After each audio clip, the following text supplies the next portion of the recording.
घोड प्रकल्पावर शेतकऱ्यांचा संताप.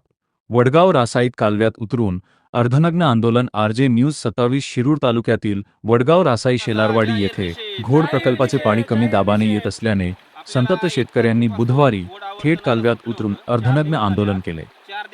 कमी दाबामुळे शेवटच्या टोकावरील शेतांपर्यंत पाणी पोहोचत नसल्याने पिकांचे नुकसान होत असल्याचा आरोप करत शेतकऱ्यांनी प्रशासनाविरोधात जोरदार घोषणाबाजी केली. पाणी प्रश्न तातडीने सोडवावा, अन्यथा आंदोलन तीव्र करण्याचा इशारा शेतकऱ्यांनी दिला. जाहीर निषेध, जाहीर निषेध, जाहीर प्रशासनाचा जाहीर निषेध, जाहीर निषेध, या घोड प्रशासन पाणी न देणाऱ्या प्रशासनाचा जाहीर निषेध, जाहीर निषेध, जाहीर निषेध.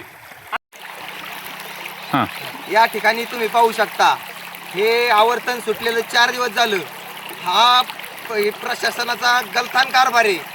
गुडघाभर सकट पाणी नाही या ठिकाणी तेलला, आणि हे प्रशासन नुसतं त्यांचा कसलाही प्रकारचा मेळ नाहीये.